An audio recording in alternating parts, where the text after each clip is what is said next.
কোন গানে কিচ্ছু না, হঠাৎ স্টেজে উঠে অমুক অমুকের পাকড়ি চুরি করেছে। আচ্ছা, কে ডাকার পাকড়ি চুরি করেছে তো তোমারও তো লজ্জার কেস। এই কথাটা বলার কারণ কি, আমি বলছি যেহেতু একটু পীরের স্মৃতিসভা তো তাই বলছি। এই মানে আমাদের বসিরহাট সাব ডিভিশনের ভিতরে নাম করেই বলি, নাম করে বলবো নাকি না উজ্জ্বল রেখে বলবো? নাম করে বলবো, নাম করেই বলি। আমাদের আপনাদের বাড়ির ধারি এই বইকারা নিবাস, আপনাদের আজকে জলসার যিনি প্রধান অতিথি হযরতুল আল্লাহ মুফতি আব্দুল কাইয়ুম সাহেব হুজুর, এমন এনাকে কেউ কেউ পীর উপাধি দিয়েছে। কি উপাধি? পীর। পীর তাতে দেখা যাবে আবু ইব্রাহিম সাহেব রয়েছেন, আবু ইব্রাহিম সিদ্দিকী যিনি ইন্তেকাল করেছেন, আল্লাহ তার রুহের মাগফিরাত নসিব করুন, বলুন আল্লাহুম্মা আমিন। মানে এই ধরনের কিছু আলেম তাকে পীর বলেছেন, কেউ বা তাকে আমিরুশ শরিয়ত বলেছেন, আর আমরা তো আল্লামা বলি। মানে ই নিয়ে কিছু মানুষের গাত্রদাহ খুব জ্বালা। ইদানিং বিভিন্ন স্টেজে এইটা তারা প্রমাণ করতে যাচ্ছে যে কাইম সাহেব পীর না, আর কাইম সাহেব যদি পীর হয় তাই এর ওর ওই পাগড়ি চুরি করে তাই পীর হয়েছে। আমি তো সহজ ভাষায় বলতেছি, কিছু মনে নেবেন না।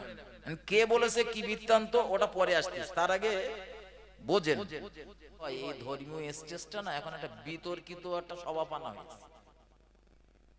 প্রতিটি জায়গাতে আপনি যাবেন, অধিকাংশ জায়গায়, প্রতি জায়গায় বলা ভুল হবে, অধিকাংশ জায়গায় শুধু এ আলেম ও আলেমের দিকে কাদা ছুটতেছে, আর ও কাদা ছুটতেছে আর একদিকে, এই চলতেছে। মাঝখানে পড়ে সাধারণ আম জনতা যারা, সাধারণ মুসলমান যারা, এরাই সব থেকে ব্যাসাদে পড়েছে। কাঠটা লেবে আর কাঠটা ছাড়বে, ঠিক না বল বলেন? কোন গানে কিচ্ছু না, হঠাৎ স্টেজে উঠে অমুক অমুকের পাকড়ি চুরি করেছে। আচ্ছা, কে ডাকার পাকড়ি চুরি করেছে তো তোমারও তো লজ্জার কেস। এই কথাটা বলার কারণ কি, আমি বলছি যেহেতু একটু পীরের স্মৃতিসভা তো তাই বলছি। এই মানে আমাদের বসিরহাট সাব ডিভিশনের ভিতরে নাম করেই বলি, নাম করে বলবো নাকি না উজ্জ্বল রেখে বলবো? নাম করে বলবো, নাম করেই বলি। আমাদের আপনাদের বাড়ির ধারি এই বইকারা নিবাস, আপনাদের আজকে জলসার যিনি প্রধান অতিথি হযরতুল আল্লাহ মুফতি আব্দুল কাইয়ুম সাহেব হুজুর, এমন এনাকে কেউ কেউ পীর উপাধি দিয়েছে। কি উপাধি? পীর। তাতে দেখা যাবে আবু ইব্রাহিম সাহেব রয়েছেন, আবু ইব্রাহিম সিদ্দিকী যিনি ইন্তেকাল করেছেন, আল্লাহ তার রুহের মাগফিরাত নসিব করুন, বলুন আল্লাহুম্মা আমিন। মানে এই ধরনের কিছু আলেম তাকে পীর বলেছেন, কেউ বা তাকে আমিরুশ শরিয়ত বলেছেন, আর আমরা তো আল্লামা বলি। ই নিয়ে কিছু মানুষের গাত্রদাহ খুব জ্বালা। ইদানিং বিভিন্ন স্টেজে এইটা তারা প্রমাণ করতে যাচ্ছে যে কাইম সাহেব পীর না, আর কাইম সাহেব যদি পীর হয় তাই এর ওর ওই পাগড়ি চুরি করে তাই পীর হয়েছে। আমি তো সহজ ভাষায় বলতেছি, কিছু মনে নেবেন না। কে বলেছে কি বৃত্তান্ত ওটা পরে আসতেছে, তার আগে বোঝেন। পীর হতে গেলে কেউ যে পাগড়ি দেখ বা চুরি করুক এই ধরনের কোনো শর্ত নেই। আছে আপনাদের জানা আছে পীর হওয়ার শর্তগুলো কটা জানেন? আমি বলে দিচ্ছি পীর হওয়ার শর্ত কটা। তার ভিতরে যদি কোন পীর সাহেব কাউরে পাগড়ি দিলি সে পীর হবে, এই শর্ত যদি থাকে আমার একটু বলবেন, জুতোর মালা গলায় করে দেবেন, আমি তাইলে বাড়ি দেব। পাগড়ি দেওয়াটা ওসব কোনো সমস্যাই না, ওসব কোনো ব্যাপারই না। আসলে আল্লাহ ওয়ালা বুজুর্গ হতে গেলে তার ভিতরে কমপক্ষে 5টা গুণ থাকা লাগে। কটা বলেছি? 5টা গুণ। জামা কাপড়ে পীর হয় নাকি? আর কথা বলো, মুখে দাড়ি রাখলেই পীর হয়? হ্যাঁ, রবীন্দ্রনাথ ঠাকুরের এত বড় বড় দাড়ি ছিল, হ্যাঁ, বড় দাড়ি রাখলেই সে পীর, গায়ে লম্বা জামা কাটালেই পীর নাকি? পীর কারে বলে আমি বসিরহাট আল্লামা হুজুরের কিতাব থেকে উদ্ধৃতি দিচ্ছি, মাথায় ঢোকান। এই বসিরহাটের আল্লামা হুজুর তার কিতাবের ভিতরে লিখেছেন, পীর হতে গেলে প্রথম শর্ত হলো তাকে আলেম হতে হবে। কি হতে হবে? পাগড়ির কোনো ব্যাপার আছে? হুজুর বলেছে যে কারো পাগড়ি দিতে হবে ওটা বা চুরি করতে হবে এরকম বলেছে? আসলে তো চুরি করা না। যদি কেউ বলে যে চুরি করেছে, আমি বলবো সে ডাঙা মিথ্যাবাদ, সে মিথ্যাবাদ। মা মুফতি আব্দুল কাইম সাহেবকে যখন পাগড়ি দেওয়া হচ্ছিল, যে মজলিসে, সে মজলিসে আমি উপস্থিত ছিলাম, এবং যিনি দিয়েছিলেন তিনি ফুরফুরা দরবার শরীফের পীর মরহুম মাগফুর আবু ইব্রাহিম সিদ্দিকী রহমাতুল্লাহ আলাইহির প্রধানতম খাদেম মাওলানা আব্দুল হালিম সাহেব। তিনি এসে দিয়েছিলেন আর বলছিলেন যে হুজুর ওসিয়াত করেছে এটা আপনার দেওয়ার জন্য, তাই আমি দিচ্ছি। তো পীর সাহেব ওসিয়াত করেছেন তার খাদেমের যে আমি মারা গেলে আমার এই পাগড়িটা তুমি মুফতি আব্দুল কাইম সাহেবকে দেবে। এটা চুরি করা বলে? আর কথা বলে, এটা চুরি বলে নাকি? এই জন্যই বলেছি, যিনি বলতেছেন চুরি করেছেন সে ডাহা মিথ্যা কথা বলতেছেন। চলেন, যদি মনে হয় যে না আমি মিথ্যা কথা বলতেছি, আমি মাওলানা আব্দুল হালিম সাহেবের ফোন নাম্বার আপনাদের দিয়ে যাব, আপনি নিজে ডাইরেক্ট কথা বলে দেখে নেবেন আমি ঠিক না যে বলেছে চুরি করেছে তার কথাটা ঠিক। আমি বোঝাতে চাচ্ছি এই স্টেজগুলোতে এত পরিমাণে তর্ক বিতর্ক চলছে, সাধারণ মানুষের যে চাহিদা সেই চাহিদা পূরণ হচ্ছে না। মানুষ এসে বসে দুটো কোরআন হাদিসের কথা শুনবে বলে, মানুষ আসে রাসূলের জীবন থেকে কিছু নিয়ে তার জীবনে সেট করবে বলে, অথচ এখানে এসে শুধু কাদা ছড়াছড়ি শুনে বাড়ি যেতে হয়। ঠিক না ভুল কথা বলে? আমার এটা ব্যক্তিগত অভিমত। হুজুর তোমার যদি খুব কারুর নামে নিন্দা মন্দা দুর্নাম বদনাম করার ইচ্ছা হয়, দেশের জনগণের ওই মাথার ঘাম পায়ে ফেলা টাকা, তারা 10 টাকা 20 টাকা 50 টাকা 100 টাকা চাঁদা দিয়ে যে স্টেজ গুলো করতেছে, এই স্টেজে এসে তুমি গলাবাজারি করে লোকের নামে বদনাম না করে তোমার বাড়ি লাখ কোটি টাকা খরচা করে একটা প্যান্ডেল টাঙাও, মাইক টাঙাও, আমাদের দাউদ দিও, খাবার ব্যবস্থা করো, আমরা সব যাব, যত তোমার মনে দুঃখ আছে ওই দিন সব ওখানে বলো, আমরা শুনে বাড়ি আসবো। দেশের জনগণ তো নিন্দা মন্দা শোনার জন্য তোমারে দাওয়াত করি করেছে কি? কথা বলেন, করেছে? যদি বলেন হুজুর আপনি বলতেছেন কেন, আমি অন্যায়ের প্রতিবাদ করেছি, আমি অন্যায়ের প্রতিবাদ করছি, এটা অন্যায়। এই স্টেজ দাদা পীর রহমাতুল্লাহ আলাইহি প্রতিষ্ঠা করেছিলেন ফুরফুরা দরবার শরীফের পীর মুজাদ্দিদুজ জামান দাদা হুজুর রহমাতুল্লাহ আলাইহি। তিনি বাংলা, আসাম, ত্রিপুরা, মিজোরাম, বাংলাদেশের জমিনে এই স্টেজ কায়েম করেছিলেন। তার লক্ষ্য ছিল সাধারণ মানুষ যারা মাদ্রাসা মক্তবে পড়তে পারেনি, আম জনতা, তারা এই মজমা থেকে কিছু কোরআন হাদিসের জ্ঞান অর্জন করবে, তাদের ধর্মীয় জীবনে চলার পথটা যেন সহজ হয়। আর এখানে হচ্ছে কি বলেন? দাদা পীরের লক্ষ্য ছিল কি আর এখন হচ্ছে কি?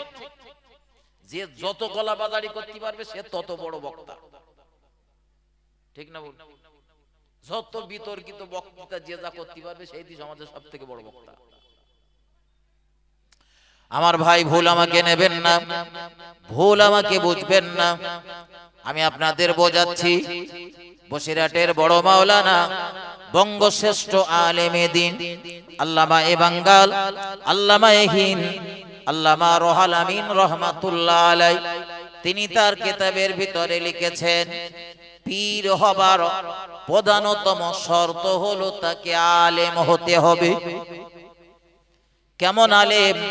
হুজুর আল্লামা তার কিতাবে লিখেছেন কমপক্ষে তাফসীরে জালালাইন এবং মিশকাতুল মাসাবিহ এই দুটো কিতাবের জ্ঞান পড়ে হোক শুনে হোক তার ভিতরে থাকা লাগবে। মাদ্রাসাতে গেলে যেমন আলেম হওয়া যায়, কখনো কখনো এমনও দেখা যায় কোন আলেমের সংস্পর্শে থেকে থেকে মাদ্রাসাতে না গিয়েও কোন ডিগ্রি না থাকার পরেও আলেম হবার যোগ্যতা রাখে কিছু মানুষ। মাদ্রাসায় যায়নি অথচ কোন আলেমের কাছে থাকে। আপনাদের এই ভাইকে দিয়ে বোঝাচ্ছে, এনার সঙ্গে কোন একটা সাধারণ মানুষ থাকে, তো গ্রামের মানুষ বিভিন্ন সময় বিভিন্ন কথা জিজ্ঞাসা করে না আলেমদের, তো 5 জন 5টা কথা জিজ্ঞাসা করলো, এর সাথে যে রয়েছে তার কিছু জিজ্ঞাসা করা লাগবে না, পাঁচজন পাঁচটা কথা জিজ্ঞাসা করলে হযরত যদি সেই প্রশ্নগুলোর জবাব দেন তো সাথে যে রয়েছে ওই পাঁচটা প্রশ্নের উত্তর তার জানা হবে না হবে না? পাঁচটা বিষয় জ্ঞান অর্জন হবে। মাদ্রাসায় যাওয়ার প্রয়োজন হয়নি। কখনো কখনো কারো দ্বারস্থ হয়ে কোন আলেমের সংস্পর্শে থেকে অনেক জ্ঞান অর্জন করা যায়। জ্ঞানীর পাশে থাকলে জ্ঞানী হওয়া যায়। পশপুকুরির পাশে আর একটা ভালো পুকুর থাকলে দেখবেন চুয়ানে চুয়ানে এর পানিও খারাপ হয় না?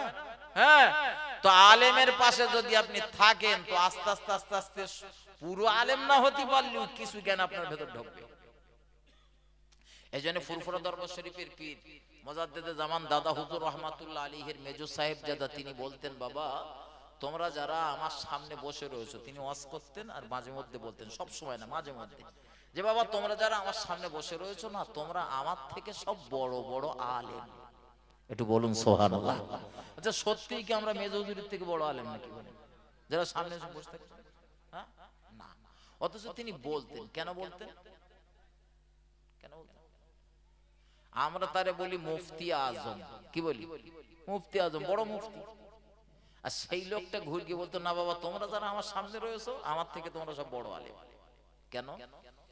তিনি বোঝাতে চাইতেন এই যে আমি 1 ঘন্টা বলি আর 1.5 ঘন্টা বলি আর 2 ঘন্টা বলি, ঝাঁকাটা আলোচনা করব পরের বক্তা আসা পর্যন্ত, তো সেই বক্তা আসা পর্যন্ত যতটুকু কথা বলবো এর জন্য আমার বলো কিতাব দেখা লেগেছে। কিতাব না দেখে এমনি কোনো ধর্মীয় বিষয়ে আলোচনা করতে নেই। কারণ একটা বিষয় যদি ভুল বলে ফেলি ওই ভুলের উপরে আপনি আমল করবেন, আমি গুনাহগার হব। এজন্য কিতাব দেখে আলোচনা করতে হয়। এখন কোন আলেম যে কোনো বিষয়ে আলোচনা করতে গেলে তার কিতাব দেখার প্রয়োজন হয়, সে যত বড় আলিম হোক না। এজন্য কেউ কেউ আক্ষেপ করে, হুজুরির বললো একটা ওয়াজ করতে, তা সে হুজুর করলে না।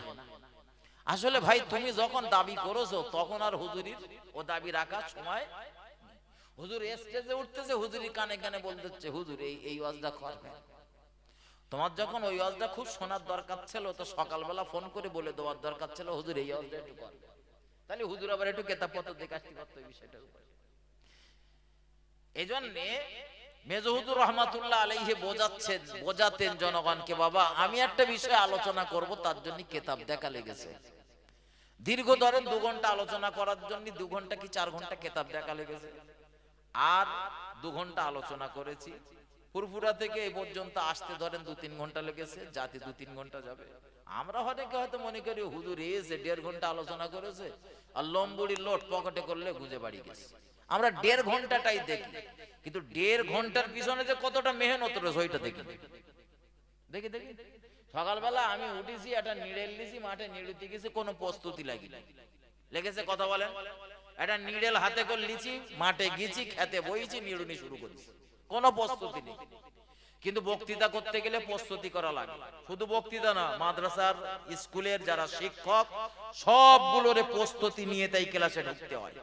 আপনার ক্লাস, আপনার এলাকায় যদি কোনো মাস্টার থাকে তাদেরকে জিজ্ঞাসা করেছেন হাসিবুল এখন রয়েছে, একবার দেখলেও কিতাব দেখে তাই যেতে হয় ক্লাসে। এমন ছাত্র থাকে এমন ইংরেজি প্রশ্ন হয়তো করে দিলে স্যারের তখন মাথা শুধু ঘেমে একাকার।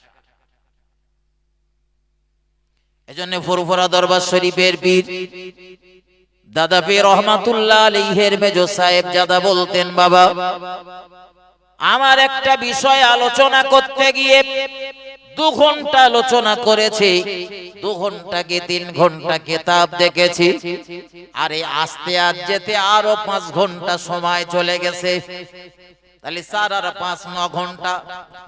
9 ঘন্টা সময় একটা বিষয়ের জ্ঞান আমার অর্জন হয়েছে। শুধু যে বিষয়ের আলোচনা করব ওই বিষয়টা। আর তোমরা যারা মাগরিবের নামাজের পর থেকে রাত 12টা 2টা পর্যন্ত বসে রয়েছো, মাগরিবের পর থেকে পর্যন্ত 3টে 4টে আলেম তারা আলোচনা করেছে, প্রত্যেকের বিষয় ভিন্ন ভিন্ন আলাদা। আমার 9 ঘন্টা সময় একটা বিষয়ের জ্ঞান অর্জন হয়েছে, আর তোমার ওই 8-9 ঘন্টার ভিতরে 4-5 রকমের জ্ঞান অর্জন হয়েছে। এবার একটু ভেবে বলেন, আমি বড় আলেম না আপনারা বড় আলেম? বলেন বলেন, 9 ঘন্টা সংগ্রহ কার বেশি? আপনাদের না? এজন্য মেজো হুজুর বলতেন, বাবা তোমরা আমার থেকে বড় আলেম। আর এমনি আমার দেশে সাধারণ মানুষও হতে পারে, তারপরেও শরিয়াতের কম হোক বেশি হোক জ্ঞান তাদের ভিতরে আছে। কে জানে না নামাজ পড়া কি? নামাজ নামাজ কি ফরজ না হারাম? ফরজ, সবাই জানে। আমি যদি একটু মুখ ফসকে বলে ফেলি তাও বলো এটা ভুল ধরে দেবে, হুজুর এটা ভুল হচ্ছে। বসিরহাট সাব ডিভিশন না, কত আলেম বসিরহাট সাব ডিভিশনে আলোচনা করতে গেলে ভয় খায়, হুজুর না ওদিকে দাওয়াত লব না। কেন না? হুজুর একটা কথা যদি একটু মুখ ফসকে বেরিয়ে যায় তো সামন থেকে শ্রোতা উঠে বলবে, হুজুর বসিরহাট হুজুরি কেতাবে ই রয়েছে, আপনি বলতেছেন। হয় হয়, এটা বসিরহাট এলাকায় হয়। তার মানে এটা আল্লাহর শুকরিয়া, বসিরহাট হুজুরির কেতাবের ফসলেরা কম হোক বেশি হোক পড়ে, তার থেকে কিছু সঞ্চয় করে। আমার ভাই বাবাজিরা আমার, আমি আপনাদের বোঝাচ্ছিলাম, মাঝে মধ্যে দেখা যায় কিছু মানুষ মাদ্রাসাতে না গিয়েও ডিগ্রি অর্জন না করেও আলেম হতে পারে, আলেমের সংস্পর্শে পড়ে। এজন্য বসিরহাটের আল্লামা হুজুর তিনি তার কিতাবের টিকাতে লিখেছেন, তিনি বলতে চেয়েছেন আলেম বলতে তাফসীরে জালালাইন আর মিশকাতুল মাসাবি এই দুটো কিতাবের জ্ঞান পড়ে হোক শুনে হোক থাকা লাগবে। তাফসীরে জালালাইন কোরআন শরীফের তাফসীরের কিতাব, আর মিশকাতুল মাসাবি দুটো তিনটে কিতাবের হাদিস শাস্ত্রের বিভিন্ন কিতাবের রসদের ভিতরে রয়েছে অনেকগুলো কিতাবের রসদ। এই মিশকাতুল মাসাবি এই দুটো কিতাবের জ্ঞান যার ভিতরে থাকবে সেই ব্যক্তিটা হলো আলেম। আমার কথা না, বসিরহাট আল্লামা হুজুরের কথা। কারণ আলেম হলে সে জানতে পারবে মদ খাওয়া কি, মদ খাওয়া হারাম। আলেম তো জানতে পারবে না, যারা আলেম না তারা জানবে। কথা বলেন, আলেম জানবে। আলেম মাদ্রাসাতে পড়েও হয়, কখনো আলেমের দরবার থেকেও আলেম হয়। আপনারা অনেকে মাদ্রাসায় পড়েননি, কিন্তু আলেমদের সামনে বসে বসে কোরআন হাদিসের আলোচনা শুনে বহু জ্ঞান অর্জন করেছেন। তার ভিতরে একটা প্রশ্ন শুধু করেছি, ভাই নামাজ পড়া কি হালাল না হারাম? নামাজ পড়া যায়, নামাজ পড়া ফরজ না হারাম জিজ্ঞাসা করেছি আমি। আপনারা এক বাক্যে বলে দিয়েছেন ফরজ। তার মানে আলেমদের কাছ থেকে জ্ঞানটা আপনারা অর্জন করেছেন। এজন্য বসিরহাট হুজুর তিনি তার কিতাবে লিখেছেন, কোন আলেমের কাছ থেকে শুনে হোক বা পড়ে হোক, শুনেও আলেম হতে পারে। তাহলে পীর হতে গেলে পাঁচটা শর্ত, পাঁচটা মাথায় ঢুকিয়ে নিয়ে বাড়ি যান, জীবনে কোনোদিন ঠকবেন না পীর ধরতে গিয়ে।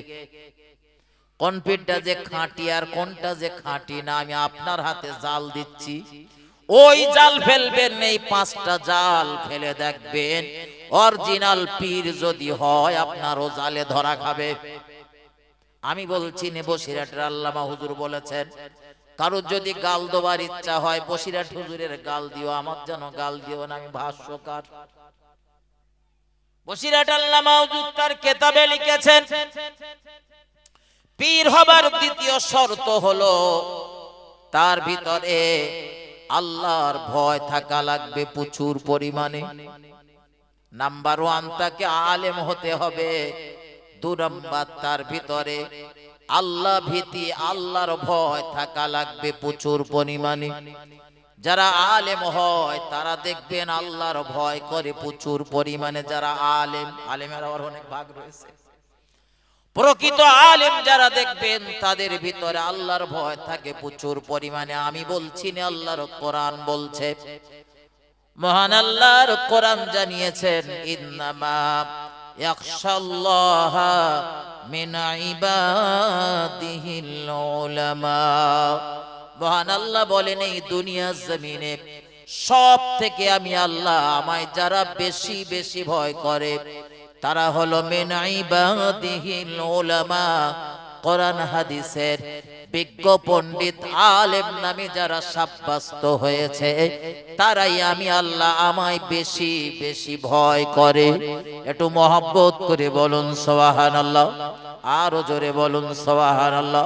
আমি বলিনি, বলো আল্লাহ বলতেছেন। আল্লাহর কথা মিথ্যা না সত্য? সত্য।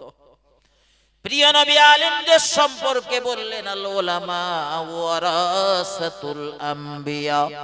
নবী বলেন, ও দুনিয়ার মানুষেরা, আমি মুহাম্মাদুর রাসূলুল্লাহ বলছি, মাথায় রাখো, আলেমরা হলো তামাম নবীদের ওয়ারিস। শুধু মুহাম্মদ সাল্লাল্লাহু আলাইহি সাল্লামের ওয়ারিস না, সব নবীদের ওয়ারিস আলেম যারা, তারা। মুহাম্মাদুর রাসূলুল্লাহ দুনিয়ার আলেমদের জন্য ঘরবাড়ি জমি জায়গা রেখে যায়নি, কোটি কোটি টাকার সম্পদ রেখে যায়নি।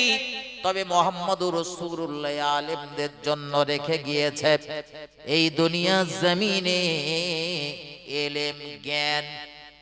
এই জ্ঞান আলেমরা সংগ্রহ করবে, রাসূলের রেখে যাওয়া এই জ্ঞান। এখান থেকে আলেমরা হলো রাসূলের ওয়ারিস। আলোচনা মাথায় ঢোকান। তাহলে আল্লাহর ভয় যার ভিতরে রয়েছে, বসিরহাট আল্লামা হুজুর বলেছেন, পীর হবার দ্বিতীয় শর্ত সে পূরণ করে ফেললো। আল্লাহর ভয় কেমন বিষয় একটু মাথায় ঢোকান। আমরাও আল্লাহরে ভয় করি। আজ যারা বুজুর্গ আল্লাহ বলা, তারাও আল্লাহকে ভয় করতেন। ফুরফুরা দরবার শরীফের পীর দাদা পীর রহমাতুল্লাহ আলাইহি বাংলাদেশে ওয়াজ করতে গেছেন। বাংলাদেশে ওয়াজ করতে যাওয়ার পরে, যেহেতু সেটা বিদেশ, ইন্ডিয়ান মানুষ গেছে বাংলাদেশে, এখন লম্বা সফর, কিছু খাওয়া দাওয়ার তো প্রয়োজন আছে না নেই? খেতে হবে তো নাকি? মেজবান যখন দাওয়াত করে খাইয়েছে, মেহমানেরও তো দাওয়াত কবুল করা জরুরি। এজন্য তিনি দাওয়াত কবুল করেছেন। দাওয়াত কবুল করার পরে দেখা গেল হুজুরকে কিছু খাওয়ানো হলো। হুজুর খাওয়ার পরে জানতে পারলেন, বুঝতে পারলেন যে এই খাবার ভিতরে সুদের মাল রয়েছে, সুদের মাল। আলোচনা আপনাদের মাথায় পড়েছে, আমি একটু মূল আলোচনায় যাব, কিন্তু এই পীরের শর্ত কটা বলে দিয়ে আমি আপনাদেরকে মূল জায়গায় নিয়ে যাব। মাথায় ঢোকান। আল্লামা দাদা পীর রহমাতুল্লাহ আলাইহি তিনি ওই মালগুলো খাওয়ার পরে বাড়িওয়ালারে ডেকে বললেন, ভাই, আমি জানতে পেরেছি তোমার মালের, তোমার সুদের কারবার রয়েছে। সুদের কারবার রয়েছে মানে তুমি যা খাইয়েছো আমার সব সুদের মাল। আমার যে পরিমাণ খাদ্য তুমি খাইয়েছো, ওই খাদ্যের দাম তোমার নিয়ে নিতে হবে, যাতে আমার জন্য ওটা হালাল হয়ে যায়। মাল তোমার, টাকা নিতে হবে। লোকটা তো কোনো মতে রাজি হচ্ছিল না। হুজুর তারে বোঝালেন, হুজুর তারে বোঝালেন।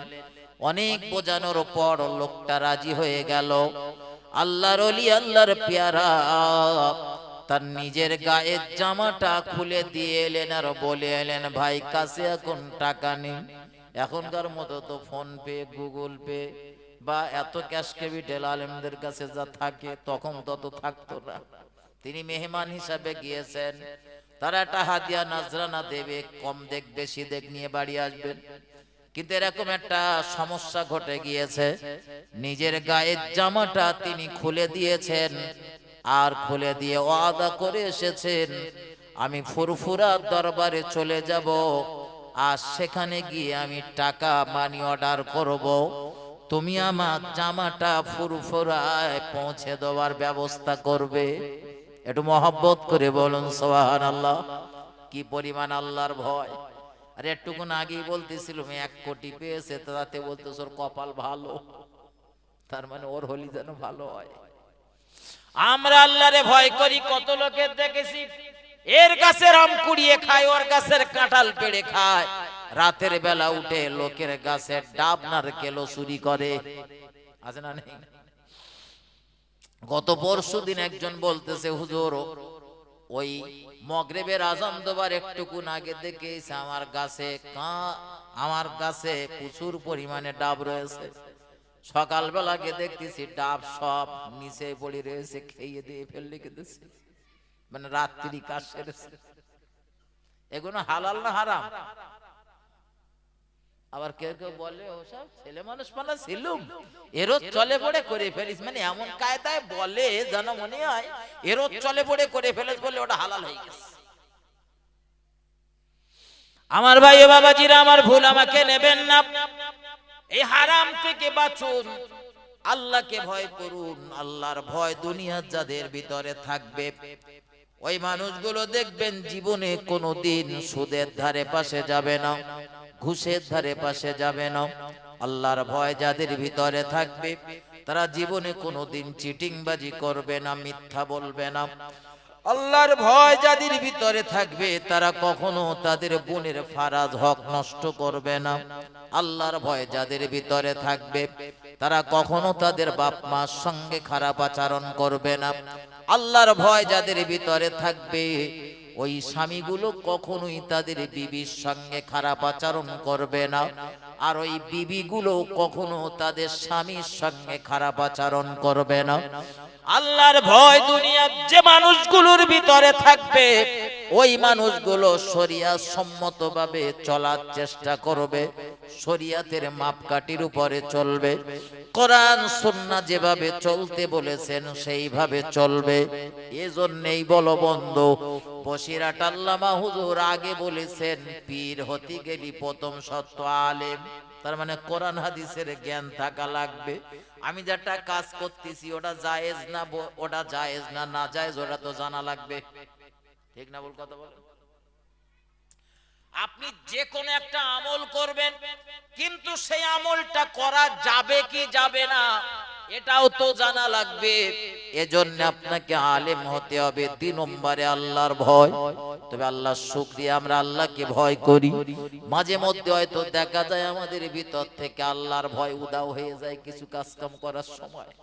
গতদিন সম্ভবত আপনাদের ওই মাদ্রাসার ময়দানে বলতেছিল, কত মানুষ আমরা রয়েছি পরের থেকে হিংসা করি, নিজেদের জীবনের উপার্জিত মালগুলো আমরা আবার নিজেরাই নিজ হাতে ধ্বংস করি। করি না? করি না?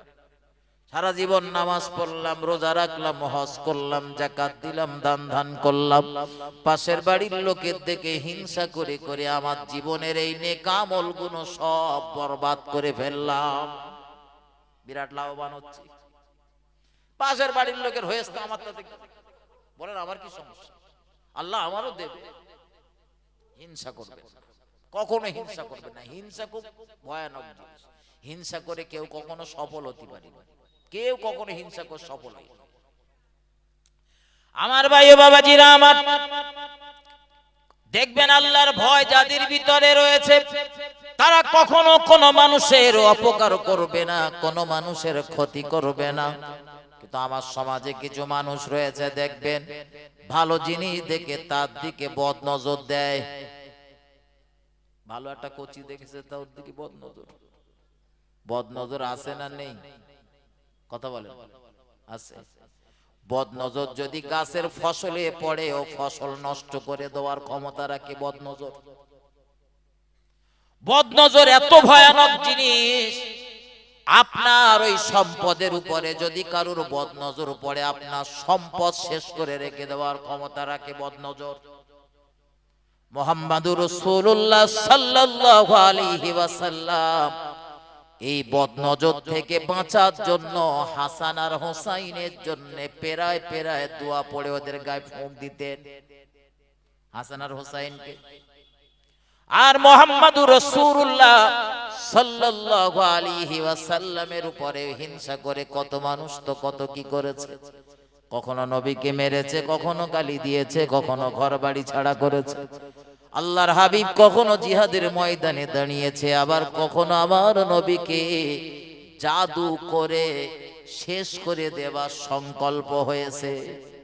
রাসূলকেও জাদু করা হয়েছে। কোরআন শরীফের 30 পারা সূরা ফালাক আর সূরা নাসের শানে নজুলটা দেখে নেবেন, কি ভয়ানক ছিল সে জাদু।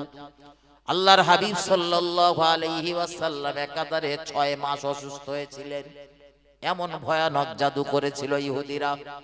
মুহাম্মাদুর রাসূলুল্লাহ যখন কোনো কথা বলতেন ভুলে যেতেন, কোনো কাজ করতেন ভুলে যেতেন, আস্তে আস্তে অসুস্থ হয়ে পড়লেন।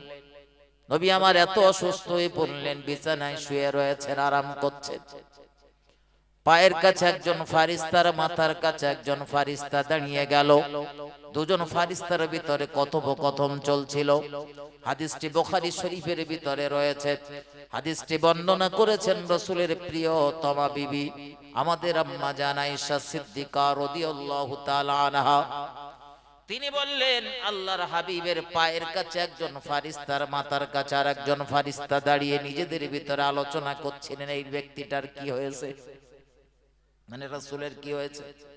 ফারিস্তা জবাব দিলেন, অপর ফারিস্তা জবাব দিলেন, এই ব্যক্তিটা জাদু করা হয়েছে। জাদু, জাদু আছে, জাদুর ক্রিয়া আছে।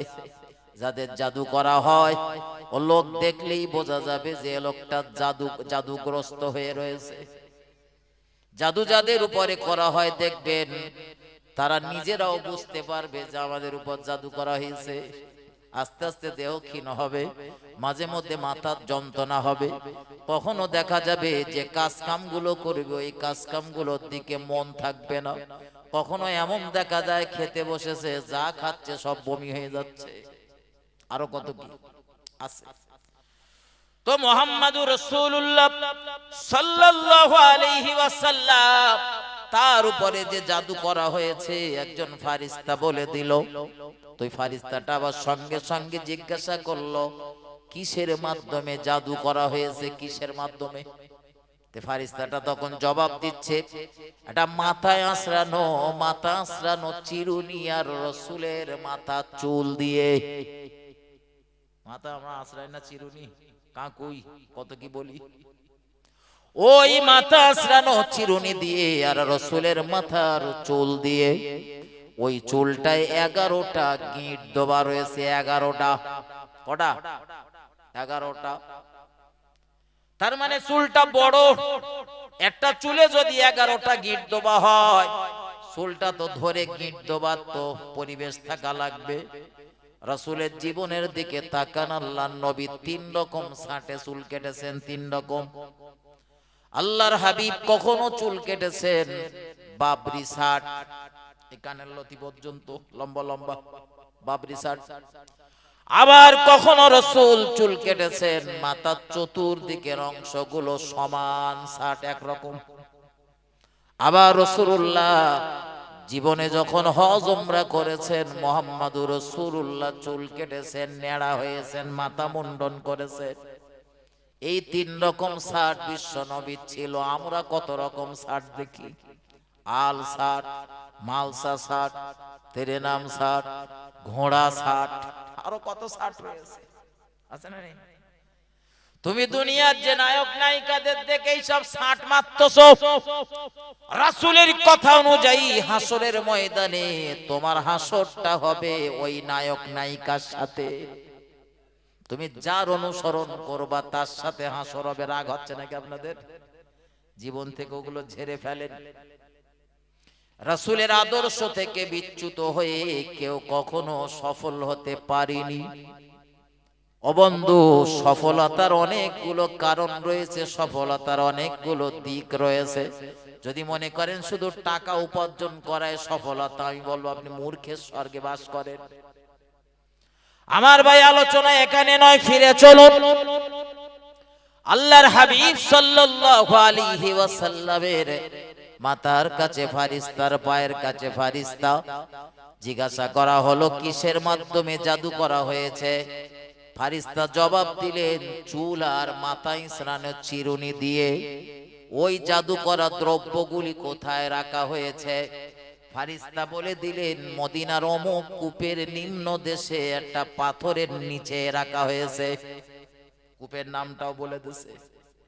মুহাম্মাদুর রাসূলুল্লাহ সাল্লাল্লাহু আলাইহি ওয়াসাল্লাম হযরত আলীকে ডেকেছেন, ভাই আলী। হযরত আলী হলেন আমার রাসূলুল্লাহর আপন চাচাতো ভাই।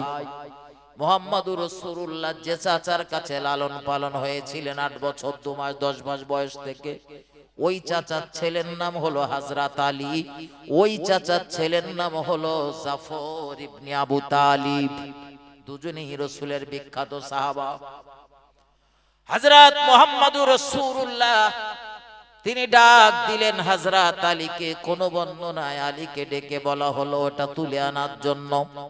কোন বর্ণনায় রয়েছে রাসূল কয়েকজনকে সঙ্গে করে নিয়ে ওই জায়গাতে গেলেন, আর ওই জাদুকৃত মাল পাথরের নিম্ন দেশ থেকে উত্তোলন করা হলো, তোলা হলো। আমার নবী দেখলেন চিরুনির সঙ্গে একটা চুল রয়েছে, আর ওই চুলে 11টা গিঁট দেওয়া রয়েছে। ঠিক ফারিস্তা যেভাবে বলেছে সেইভাবে পাচ্ছে। তার মানে নবীরা যদি ঘুমন্ত অবস্থায় কিছু দেখেন স্বপ্ন, ওগুলো হলো ওহী। ওগুলো কি? ওহী। ওহী। এজন্য মুহাম্মদুর রাসূলুল্লাহ সাল্লাল্লাহু আলাইহি ওয়াসাল্লাম ওগুলো নিয়ে তিনি হাতে নিলেন, কোরআনের আয়াত নাজিল হয়ে গেল, জিবরাইল আমিনের আগমন হয়ে গেল। কোরআন শরীফের ওই 113 এবং 14 নম্বর সূরা দুটো একসাথে নাজিল হয়ে গেল। কোরআনের শেষ দুটো সূরা, সূরা ফালাকা, সূরা নাস, এর আগে ছিল না, এই অবতীর্ণ হচ্ছে। সূরা ফালাকা, সূরা নাস অবতীর্ণ হয়ে গেল।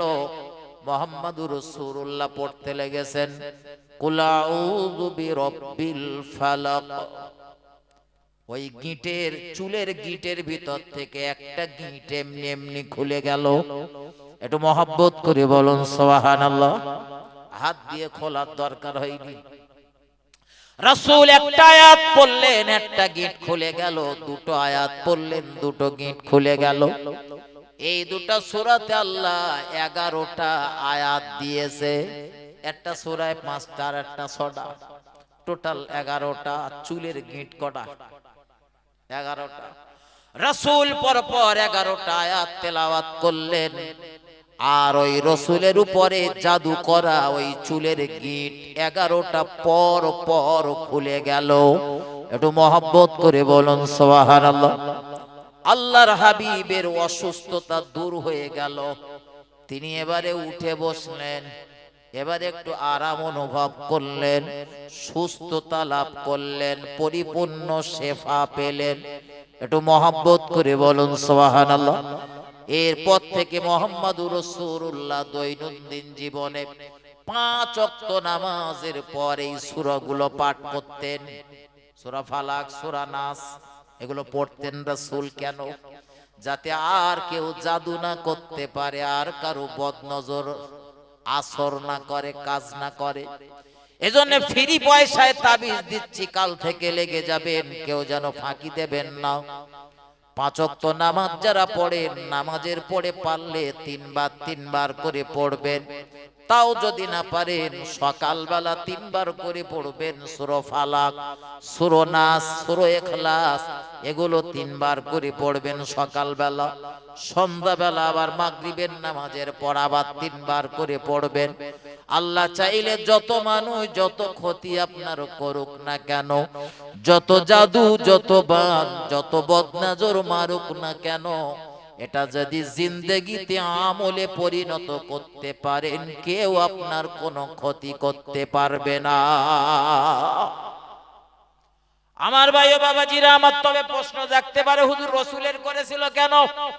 আসলে রাসূলের ক্ষতি করতে পেরেছিল, তখন তে দুটো সূরা ছিল না।